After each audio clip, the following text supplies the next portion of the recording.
So for those of you in the pressure washer industry who are in, you know, colder states and you kind of have wrapped things up for the season right now, maybe this is your like very first year, your first season getting started.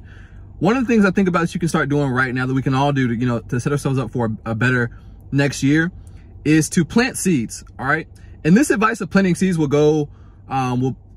advice that can be used in any business you're doing right now, but specifically for pressure washing. One of the things I've noticed, like my business has been residential for like, I mainly have targeted residential business for most of the time I've been in business, right?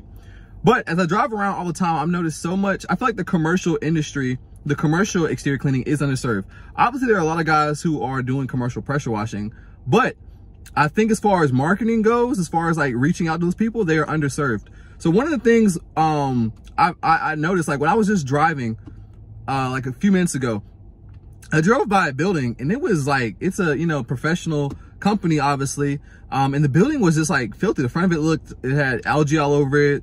The bricks in the front were dirty and it was like stucco siding. It didn't look good. It didn't look, you know, I don't think it represented their brand very well.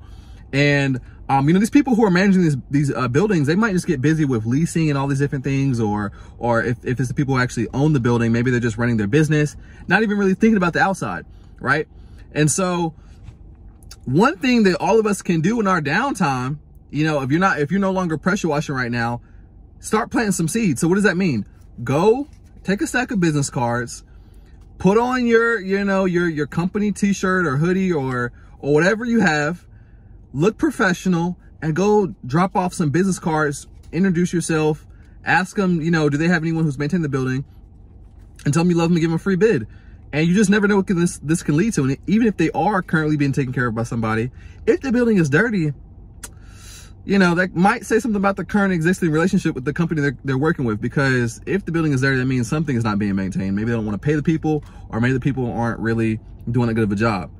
Either way, there's opportunity. So for me, what I just did, I drove by the building and it was so bad that I was just like, yo, I have to go stop by. So I went inside. Now this is a building where like multiple offices are inside. So the front of the building had a number for the company that manages the leasing of the individual offices inside the building. So I went and gave them a call, told them I have an exterior cleaning business. The guy on the phone wasn't the one who managed it, but he gave me the number to someone who does. Now I called the person out in the office and he told me that in advance, but I went ahead and left them a voicemail, you know, quick voicemail, told them what I do and if they'd be interested in getting a free bid to basically hit me back.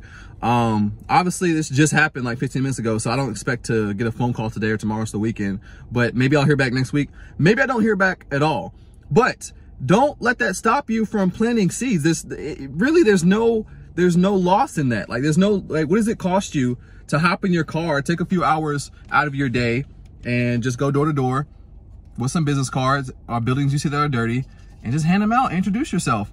You know, networking is a big part of running a business and building relationships. So, you know, you never know what it could lead to. You might, you know, go do a 50 door knocks, not even door knocks, but like, cause you're not really door knocking. These are obviously public businesses, whatever you can go inside of, you know, might be a doctor's office, might be dental place, whatever, you know, who cares what building it is? Might be, I don't know, just anything. Could be a yoga studio. I don't know, restaurant, whatever. Just go around though. If you see the building needs exterior cleaning, listen, that's the industry you're serving.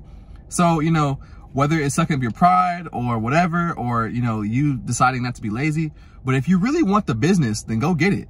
You know, I realize that in this industry, the hustlers are going to be the one who eat. And so that's just a little advice I want to say, like, start now planting seeds. Obviously right now, so I put this video out, it's almost, well, it's actually is now December. So, it might be too cold to pressure wash, but if you go ahead and lock in some bids or some, gosh, the lighting is terrible. But if you go ahead and lock in some bids or, you know, or pass out some business cards, this might lead to a lot of sales in the upcoming year when they now remember that, okay, you know what, this building needs to be done. Oh, well, you know what, this guy came in and passed me out a business card and introduced himself. I'm going to go use their company. Boom. Now you have a client, and who knows if they own other buildings. So that's what I encourage you guys to do, is plant seeds in your business right now. And if you understand, you know, I'm not a farmer or anything like that, but you understand that there are seasons where you have to get the plow and plant, and you might not reap the benefits of those seeds until months later. But now is your opening time. You have to do it now, and the best time to do it is now. So have some patience, but plant those seeds. You just never know, you know, what will grow out of you shaking a hand or meeting somebody or just introducing yourself End of the day, this is your livelihood. This is your business. This is how you're making money and feeding your family, putting food on the table. So, and clothes on your back and family's back. So if you want to make money in this business, stop sitting around complaining that, you know, no one's calling you. Get out, introduce yourself, shake some hands, and that could lead to some business. And even if it doesn't, like I said, if it's not immediate, it's fine. You know, you might not reap a call back till next year, you know, later in the year. But if you had never planted that seed, you would have never got it. That, you know, you would never have even had the opportunity to, you know, get that call back or someone accept a bid that you sent out months ago. So hopefully that's just some encouragement, guys. You know, for the one, hopefully, you know, a couple of you guys will watch this video and go out and hustle. And like I said, my business has been mainly residential, but even I myself, because now I have more free time, will go out and just pass out some business cards to different apartment complexes and commercial buildings and just see what happens. Who knows? Anyway, guys, stay safe. There's a new variant out. It's a new variant every week. So, you know, stay safe, wear your mask or whatever, keep your 6 feet, I don't know. Anyway, guys, don't forget to like, comment, and subscribe, and this lighting is killing me. I'll see you guys next video.